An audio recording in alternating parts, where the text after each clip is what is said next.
बिस्मिल्लाहिर्रहमानिर्रहीम। अस्सलाम वालेकुम dear viewers, I am professor Naveed Aslam Toker और आज मैं आपसे एस्ट्रोनॉमी से रेलेवेंट कुछ इंपॉर्टेंट जो टर्म्स हैं उनके ऊपर डिस्कस करूंगा। मेरी प्रीवियस वीडियोस में आपने एस्ट्रोनॉमी से रेलेवेंट कुछ टॉपिक्स सीखे होंगे जिसमें सोलर सिस्टम, प्लैनेट्स, उसकी कैरेक्टरिस्टिक्स और सन की characteristics, solar Eclipse, lunar Eclipse, Galaxy और थोड़ा सा हमने गैलेक्सी के अलावा जो मेन कॉन्सेप्ट दिया वो यूनिवर्स और उसकी थीरीज का दिया। ये चीजें हम डिस्कस कर चुके हुए हैं। आज कुछ इंपॉर्टेंट टर्म्स जो हैं वो मैं आपसे डिस्कस करूंगा जो कि सीएसएस के हवाले से भी बहुत इंपॉर्टेंट हैं। जनरल नॉलेज का पेपर आ जाए उसमें एमसीक्यूज आ सकते हैं, ये बहुत इंपॉर्टेंट है और ये बार बार प्रीवियस जो कंपेटिटिव एग्जाम्स के पेपर हैं उनमें ये टर्म्स जो हैं वो आती रही हैं। तो इनका कॉन्सेप्ट क्लियर होना बहुत जरूरी है। इंशाल्लाह I will try my best कि मैं इन चीजों को डिस्कस करके आपका कॉन्सेप्ट क्लियर करूं। सबसे पहले हम ये चार टर्मिनोलॉजीज हैं उनको डिस्कस करेंगे। एपहेलियन, पेरीहेलियन, एपोजी और पेरिजी, ये चार इंपॉर्टेंट टर्म्स हैं, इनको डिस्कस करेंगे। तो पहले ये इस डायग्राम को हम जरा समझ लेते हैं। देखिए ये सन है जो सेंटर में मैंने बनाया हुआ है और ये ब्लू कलर में आपको अर्थ नजर आ रही है जो सन के इर्द गिर्द रिवॉल्व कर रही होती है। And this is basically the orbit of earth, जिस ऑर्बिट में जो अर्थ जो है वो रिवॉल्व कर रही है। अच्छा, आप यहाँ पे ध्यान में रखिएगा कि अर्थ का जो ऑर्बिट है वो एलिप्टिकल ऑर्बिट होता है। तो जो अर्थ जब सन के इर्द रिवॉल्व करती है तो कुछ जगहों पे इस तरह से कुछ पॉइंट्स आते हैं उस ऑर्बिट के अंदर कि जब अर्थ जो है वो सन के नियरेस्ट हो जाती है और समहाउ कुछ टाइम ऐसा आता है जब अर्थ जो है वो सन से फार्थेस्ट पॉइंट पे चली जाती है। तो यहाँ पे नियरेस्ट पॉइंट के लिए और फार्थेस्ट पॉइंट के लिए दो टर्मिनोलॉजीज इस्तेमाल होती हैं। देखिए यहाँ पे you can see here that earth is present at the farthest from sun. ये सूरज से दूर फार्थेस्ट पॉइंट पे है, तो इस पॉइंट को हम एपहेलियन बोलते हैं। यानी aphelion is the farthest distance और point of earth with respect to sun. तो ये जो फार्थेस्ट पॉइंट होगा इसको हम एपहेलियन बोलेंगे। और यहाँ पे अगर आप देखें तो जो अर्थ है वो सन के नियरेस्ट पॉइंट पे है, तो इस पॉइंट को हम बोलते हैं perihelion. So perihelion is the nearest distance और point of earth with respect to sun. अच्छा, यहाँ पे एक बड़ी इंपॉर्टेंट चीज है कि अर्थ और सन का जो एवरेज डिस्टेंस है वो तकरीबन 149.5 मिलियन किलोमीटर के बराबर होता है एवरेज डिस्टेंस। लेकिन जब अर्थ जो है वो एपहेलियन पॉइंट पे होती है तो उसका जो सन से डिस्टेंस है वो 152 मिलियन किलोमीटर हो जाता है, यानी एवरेज से डिस्टेंस बढ़ जाता है। और जब अर्थ जो है वो पेरीहेलियन पॉइंट पे होती है तो इसका डिस्टेंस 147 मिलियन किलोमीटर हो जाता है, यानी एवरेज जो डिस्टेंस है उसके मुकाबले में कम हो जाता है। तो ये दो टर्म्स हैं। बेसिकली ये जो एपहेलियन और पेरीहेलियन की टर्म है ये हम यूज करते हैं सन और प्लैनेट के लिए। यानी जो ये जो टर्मिनोलॉजीज हैं यूज की जाती हैं जब कोई भी प्लैनेट जो है वो किसी स्टार के ऑर्बिट में रिवॉल्व करता हो। जैसे कि अर्थ एक प्लैनेट है और सन एक स्टार है और अर्थ उसके ऑर्बिट में रिवॉल्व कर रही है। अच्छा, जिस तरह अर्थ जो है वो सन के ऑर्बिट में रिवॉल्व करती है, इसी तरह जो मून है वो अर्थ के ऑर्बिट में रिवॉल्व करता है। यू कैन सी हियर, ये जो ऑर्बिट है ये मून का है और दरमियान में अर्थ है और ये दो पॉइंट्स आपको नजर आ रहे हैं, ये मून है, राइट। यहाँ पे भी आप देख सकते हैं कि कुछ डिस्टेंस या पॉइंट ऐसा है जहां मून जो है वो अर्थ से फार्थेस्ट डिस्टेंस पे है, फार्थेस्ट पॉइंट पे है, और यहाँ पे मून जो है वो अर्थ के नियरेस्ट डिस्टेंस या नियरेस्ट पॉइंट पे है। तो जब मून अर्थ से नियरेस्ट पॉइंट पे होता है तो उस पॉइंट को हम बोलते हैं पेरीजी, और जब वो फार्थेस्ट पॉइंट पे होता है तो उसको हम बोलते हैं एपोजी, राइट। तो ये चार इंपॉर्टेंट टर्म्स थी जो आपने जो समझनी है। पेरिजी और एपोजी की टर्म जो है प्लैनेट और उसकी सैटेलाइट के लिए यूज हो रही है, और एपहेलियन और पेरीहेलियन की जो टर्म है वो स्टार और प्लैनेट के लिए यूज हो रही है।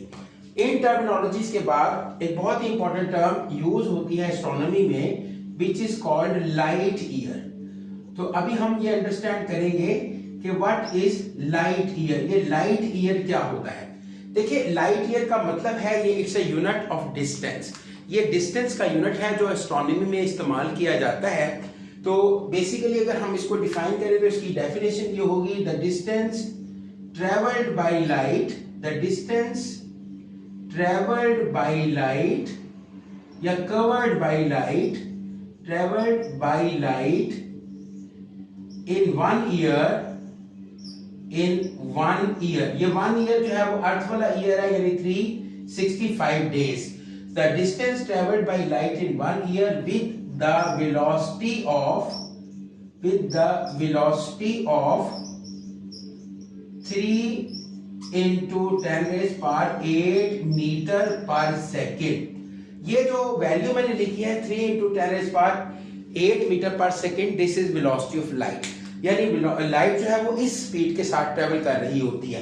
तो हम ये कह रहे हैं कि लाइट अगर इस स्पीड के साथ ट्रेवल करे और 1 साल तक यानी 365 डेज तक ट्रेवल करती रहे, तो जितना डिस्टेंस वो कवर करेगी उसको हम 1 लाइट ईयर बोलते हैं. इसको उर्दू में हम 1 नूरी साल कहते हैं.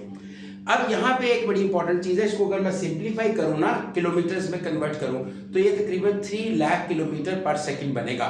यानी जो लाइट की वेलोसिटी है, उसकी जो स्पीड है वो 3 लाख किलोमीटर पर सेकंड है. 1 सेकंड में लाइट 3 लाख किलोमीटर डिस्टेंस जो है वो कवर करती है. तो इसी स्पीड के साथ अगर लाइट जो है वो पूरे 365 डेज तक ट्रैवल करती रहे, तो वो जितना डिस्टेंस कवर करेगी उसको 1 लाइट ईयर बोलते हैं, जो कि ऑलमोस्ट इक्वल होता है 9.4 into 10⁻12 किलोमीटर के. राइट, तो ये तकरीबन ट्रिलियंस ऑफ किलोमीटर्स के बराबर बनता है, जिसको हम 6 मिलियन माइल्स भी कह सकते हैं. तो ये एक बहुत बड़ी फिगर है जो 1 साल में लाइट जो है वो डिस्टेंस ट्रेवल करती है, कवर करती है, उसको हम लाइट ईयर बोलते हैं. राइट. अच्छा, इसके बाद एक और टर्म जो है अक्सर यूज होती है एस्ट्रोनॉमी में, वो है कॉमेट. देखिए, कॉमेट्स का जो वर्ड यूज होता है, ये ग्रीक वर्ड है कॉमिटीज. कॉमिटीज से ये वर्ड निकला है और ये बेसिकली कॉमिटीज से निकला है. इसको हेयर लाइक स्ट्रक्चर भी कहा जा सकता है, कॉमा लाइक स्ट्रक्चर भी कहा जा सकता है. इसका एक हेड होता है और एक टेल होती है. लेकिन कॉमेट्स होते क्या हैं? देखिए, कॉमेट्स जो हैं वो frozen balls, these are the frozen balls of gases, dust and rocky particles. यानी हमारे सोलर सिस्टम के अंदर कुछ ऐसी पार्टिकल्स हैं जो कि फ्रोजन गैसेस, डस्ट और रॉकी पार्टिकल से मिलकर बने हैं, उनको कॉमेट्स कहा जाता है. ठीक है. और ये जो कॉमेट्स हैं ये विजिट करते रहते हैं, सोलर सिस्टम में घूमते रहते हैं, और बाज कॉमेट्स ऐसे हैं जिनको अर्थ के ऊपर हम ऑब्जर्व भी कर सकते हैं. जैसे कि एक बहुत ही फेमस कॉमेट है हेले कॉमेट जिसको बोलते हैं, जो एडमंड हेले ने डिस्कवर किया था, और एक पर्टिकुलर पीरियड ऑफ टाइम के बाद वो जो है रीअपीयर होता है, अर्थ में हमें नजर आता है. तो कॉमेट्स जो है वो इस तरह की ऑब्जेक्ट्स हैं जो सोलर सिस्टम में देखी जा सकती हैं. इसके बाद एक टर्म यूज होगी एस्टीरॉइड्स. देखिए, एस्टीरॉइड्स जो है इनको प्लैनेटॉइड्स भी कहा जा सकता है, यानी छोटे छोटे प्लैनेट्स. ठीक है. तो इनको अंडरस्टैंड करने के लिए मैं एक छोटी सी डायग्राम बना देता हूं और सोलर सिस्टम की. आपको पता है ये सन है, सन के नियरेस्ट जो प्लैनेट है वो मरकरी है, और उसके बाद जो है वो वीनस है, और वीनस के बाद अर्थ है, अर्थ, और अर्थ के बाद जो है वो मार्स है. और देखिए, मार्स के बाद जो प्लैनेट है वो बहुत बड़ा प्लैनेट है, हमारे सोलर सिस्टम का सबसे बड़ा प्लैनेट है, जिसको जुपिटर कहते हैं. राइट. अच्छा, अब ये याद रखिएगा, मार्स और जुपिटर के दरमियान बहुत ही छोटे छोटे पार्टिकल्स होते हैं, रॉकी पार्टिकल्स, जो कि मार्स और जुपिटर के दरमियान रिवॉल्व करते रहते हैं.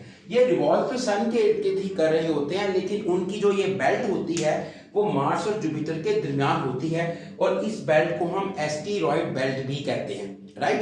तो ये चीज आप अंडरस्टैंड कीजिएगा कि एस्टीरॉइड्स रॉकी पार्टिकल्स हैं जो मार्स और जुपिटर के दरमियान रिवॉल्व करते रहते हैं.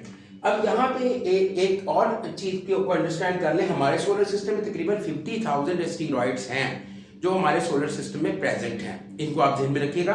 और ये बने कैसे हैं? एस्ट्रोनॉमर्स का ख्याल ये है कि जब इनर प्लैनेट्स बने थे, ये 4 इनर प्लैनेट्स हैं, तो इनके बनने के दौरान इनके जो मैस था, वो उनका जो डेब्रस था, मलबा था, वो जब डिटैच हुआ, तो वो जो डेब्रस है वही मलबा, वही डेब्रस, वही बड़े बड़े रॉकी पार्टिकल्स जो हैं वो यहाँ मार्स और जुपिटर के दरमियान रिवॉल्व करना शुरू हो गए, जिनको हम एस्टीरॉइड्स कहते हैं. राइट. तो इसमें जो है ये बहुत ही इंपॉर्टेंट मतलब टर्म है जो एस्ट्रोनॉमी में इस्तेमाल होती है, और इनके बारे में याद रखिएगा इनका कोई एटमॉस्फेयर नहीं होता। तो हमने एस्टेरॉयड की टर्म जो है उसको भी देखा। अच्छा, इसके बाद एक टर्म यूज होती है मीटियोर, मीटिओर्स। देखिए मीटियोर्स जो है ये इनको उर्दू में हम शहाब साकिब भी कहते हैं। मीटियोर्स के बारे में कहा जाता है कि ये बड़े बड़े डस्ट के पार्टिकल्स हैं, आयरन के पार्टिकल्स हैं, जो बहुत ही ज्यादा हाई स्पीड के साथ अर्थ की ग्रेविटी में एटमॉस्फेयर में एंटर होते हैं। क्योंकि यूनिवर्स की क्रिएशन के हवाले से सबसे इंपॉर्टेंट थ्योरी जो है वो बिग बैंग थ्योरी है। तो उसमें यही कहा जाता है कि जब बैंग हुआ तो बहुत सारा डेब्रिस बना, उसी डेब्रिस के अंदर ये बड़े बड़े पार्टिकल्स थे जो आयरन और डस्ट के बने, इनको मीटियोर्स कहा जाता है। और ये मीटियोर्स जो है वो बहुत ही ज्यादा हाई स्पीड के साथ अर्थ की ग्रेविटी में एंटर होते हैं। जब ये अर्थ के इन्फ्लुएंस में आ जाते हैं तो अर्थ इनको अपनी तरफ अट्रैक्ट करती है, और इनकी जो वेलोसिटी होती है वो 72 माइल्स पर सेकंड होती है। यानी एक सेकंड में तकरीबन 72 माइल्स का डिस्टेंस ये कवर कर रहे होते हैं। अब डेफिनेटली एक बड़ी लॉजिकल सी बात है कि जब ये इतनी ज्यादा वेलोसिटी के साथ अर्थ की ग्रेविटी में एंटर होंगे, तो एटमॉस्फेयर में एंटर होंगे, तो डेफिनेटली एक फ्रिक्शन प्रोड्यूस होगी। उस फ्रिक्शन की वजह से ये बर्न कर जाएंगे, लिहाजा इनको हम शूटिंग स्टार्स भी कहते हैं। These are also called as shooting stars. ठीक है, ये आपने याद रखना है कि इनको हम शूटिंग स्टार्स भी कह सकते हैं। ठीक है, तो ये शूटिंग स्टार्स कहलाते हैं मीटियोर्स जो हैं। अच्छा, मीटियोर्स के अलावा दो टर्मिनोलॉजीज हैं, मीटियोरॉइड्स हैं, मीटियोरॉइड्स एंड ठीक है मीटियोरॉइड। देखिए ये दो टर्म्स भी हैं, इनको भी हमने डिफरेंशिएट करना है। मीटियोरॉइड्स और मीटियोरॉइड्स में क्या फर्क है? देखिए मीटियोरॉइड्स तो वो मीटियोर्स होते हैं जो इस बैरियर को, यानी जब वो ग्रेविटी में एंटर होते हैं तो वो बर्न नहीं करते, बल्कि वो अर्थ की सरफेस के ऊपर हिट होते हैं। ठीक है ना, वो ब्रेक डाउन होते चले जाते हैं और अल्टीमेटली वो अर्थ की सरफेस पे हिट होंगे।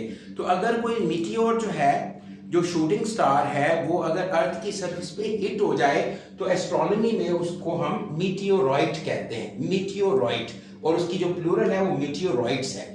और इन दोनों के दरमियान एक और चीज है, मीटियोरॉइड इसको कहते हैं। बेसिकली मीटियोरॉइड क्या चीज है? मीटियोरॉइड एक ऐसा ही मीटियोर है जो कि ना तो बर्न होता है, ना अर्थ की सरफेस के ऊपर जो है वो फॉल करता है। वो अर्थ की सरफेस और एटमॉस्फेयर के इन बिटवीन जो है वो फ्लोटिंग पार्टिकल है, वो फ्लोट करता रहता है। तो उस पार्टिकल को या उस ऑब्जेक्ट को हम मीटियोरॉइड कहते हैं। तो आई होप सो कि इन तीनों का डिफरेंस जो है वो आपने अंडरस्टैंड कर लिया होगा, राइट। तो ये जो है मैंने कुछ इंपॉर्टेंट टर्म्स एस्ट्रोनॉमी से रेलिवेंट जो है वो आज आपको करवाई हैं। ठीक है जी, इनको आप अच्छे से अंडरस्टैंड कीजिएगा। These are very important terms with respect to paper point of view. At the end I will like to request you people कि आप मेरे चैनल को सब्सक्राइब करें और इसको शेयर करें, इसको मेरी वीडियोस को लाइक करें, उस पर कमेंट्स करें, ताकि जो है मैं मज़ीद इनकरेज हूँ और अच्छी अच्छी वीडियोस आपके लिए मैं बनाता रहूँ। और ये आपकी प्रेपरेशन के लिए इंशाल्लाह ये बहुत ही फ्रूटफुल होंगी। फ्यूचर में आने वाली जो मेरी वीडियोस हैं और भी ज़्यादा फ्रूटफुल होंगी। अगर आप मुझे इनकरेज करते रहेंगे तो इंशाल्लाह मैं अपनी वीडियोस जो है वो बनाता रहूंगा, अपलोड करता रहूंगा, और इंशाल्लाह इससे बहुत सारे लोगों को इस चीज़ का फ़ायदा होगा। ठीक है, थैंक यू वेरी मच, अल्लाह हाफिज़।